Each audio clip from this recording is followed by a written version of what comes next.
Hi and welcome. My name is Lawrence Baker and this video is going to be about developing an image that was shot during the day, midday almost, in summer, and it's a very hot day and very hazy. Out of camera, before I developed it, it looked like this, tilting to the right, even though my camera insisted the camera was level, and it looked like this. In fact, that's what it looked like to my eye, very hazy. I got it to look like this. That was the backslash key going again.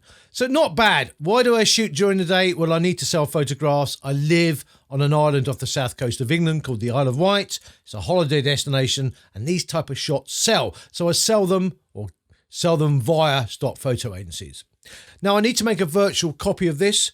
Command or Control apostrophe. The reason I do that instead of using a developed snapshot is I'm going to make a major change to it. So I always make a virtual copy. G on my keyboard just to check it is a virtual copy. Bottom left-hand corner is the sort of upturned paper symbol there indicating it's a virtual copy. D on my keyboard for the develop module. And plus I've got it showing there as copy 1 because under my view settings, Command or Control J, I've got copy name there. Why have I got no panels showing? Shift and Tab will bring them all back. Shift and Tab will take them all away. Now, all I do is press F8 to have the right-hand side panel on because I don't need anything else on. T for toolbar as well, by the way. Shift and Tab is worth remembering as far as I'm concerned than F8 or F7 or F5. F5, as it happens, is the module picker. F6 is the film strip. F7, left-hand side panel. And F8 we know about, so T for toolbar as well. I need to reset this to its out of camera settings. So that is settings, reset all settings, Shift, Command and Control R. Now I don't want to crop this because normally I would crop first. But what I'm going to do is use transform, and I use it a lot more than I used to. I used to always go into the crop tool and try and straighten things up. I always try transform now. Even though my lens is supported, I use transform and just go auto, and it's done its job. It's worked. Just level the horizon off and everything. So everything looks pretty good. So don't fiddle around with crop all the time to get things straight when transform will do the job. Plus my lens was supported. As I said, I thought the camera was perfectly level, but sometimes these type of shots, very wide with this kind of big circular bay, don't often work very well for lenses. So you have to do some kind of corrections on them with the transform tool.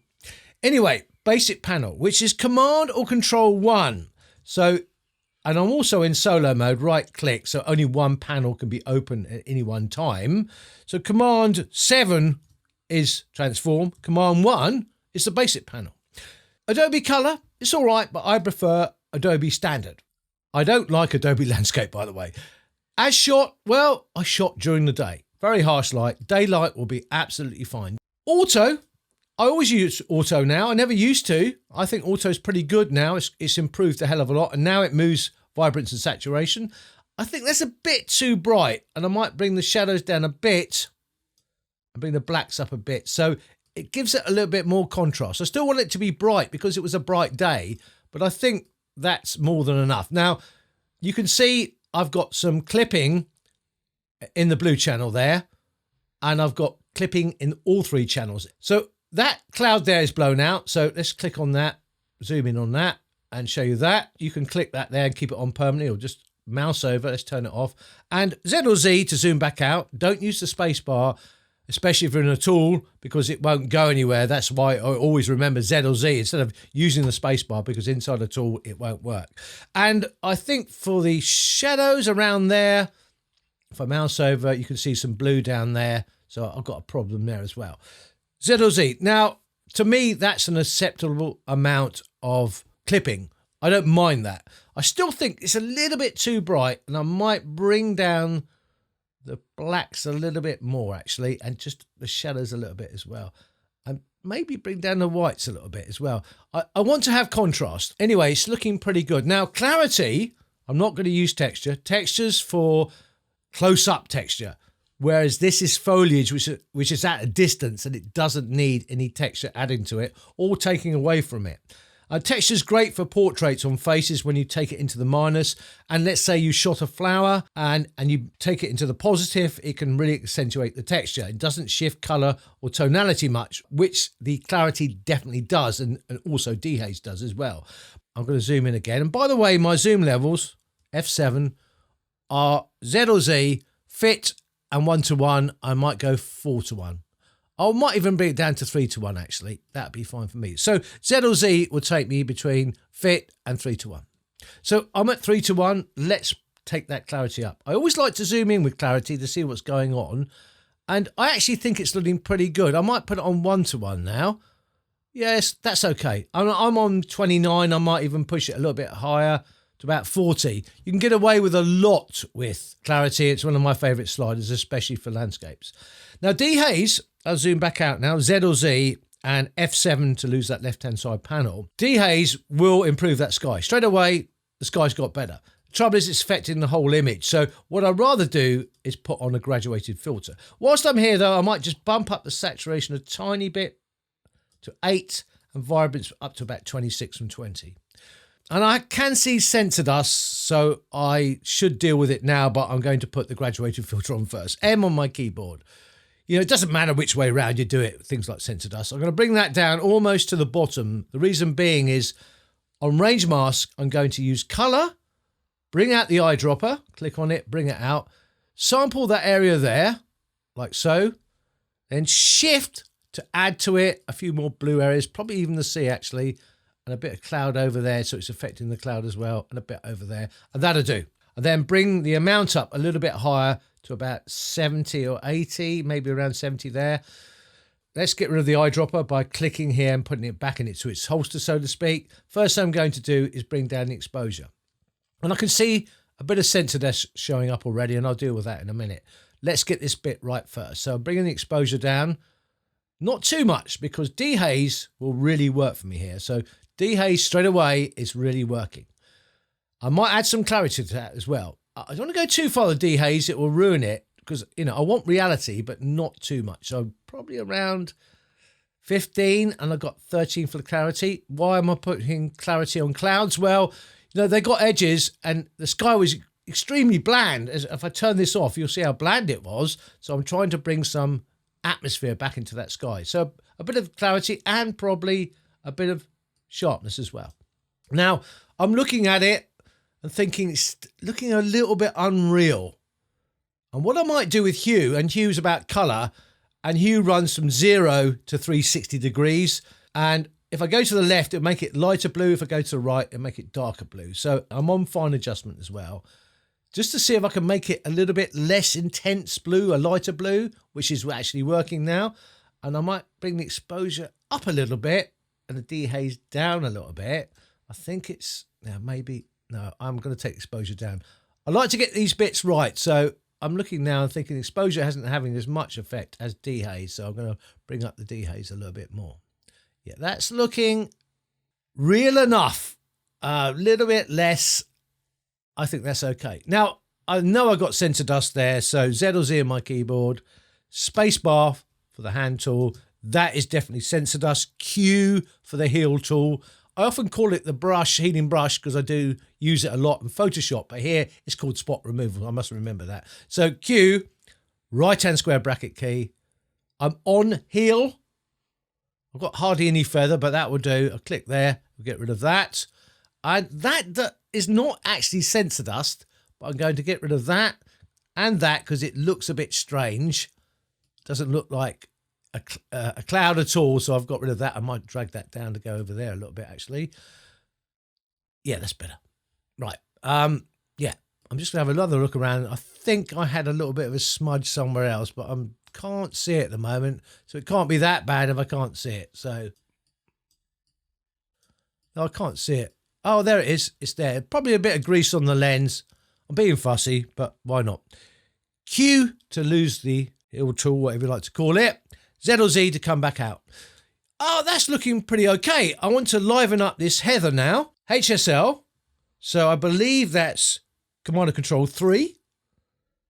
And I might start with saturation. Click on the targeted adjustment tool. When you click and drag down, it make it less saturated. When you click and drag up, it make it more saturated. So it samples the color underneath and makes it more or less saturated. So I need to zoom in on this heather because, you know, it's a bit patchy. Z or Z, spacebar, and I might even bring up the zoom level. And I think this is okay, actually. I'm trying to find a big cluster of, yeah, there you go.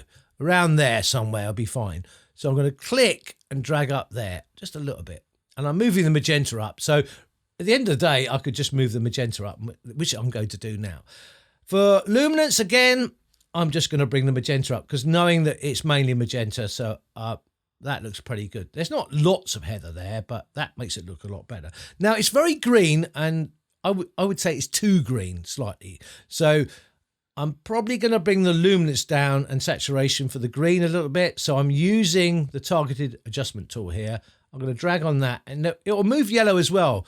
Though it looks green, grass, etc., always had some yellow in it. So I'm moving that down a bit. I don't want too much of the yellow brought down. I just want the green brought down. The reason being, it's a global change, so I don't want to affect everything. And same for luminance. I might just bring it down a little bit and on the ferns here. It was green. I just don't want it too green because it takes away from the whole scene. So I made it, less green. It's less luminant, so it looks okay to me. Now, finally, all I'm going to do is sharpen this. So Command or Control 5, Alt Option key kept pressed. I like to mask out at fit on screen so I can mask out the areas that I'm not going to sharpen. So the brighter it is, the more likely it is to be sharpened. The darker it is, the less likely it is to be sharpened. Alt Option key kept pressed, drag across until I see it changing on screen. And normally around 70 to 80 works fine. As long as the sky isn't brought in. I mean, I don't mind the clouds, but if there's any luminance noise in that sky, sharpening it up will make it worse because sharpening is about luminance, about creating, luminance around pixels and objects. If you keep the sky in, it's going to make the luminance noise worse.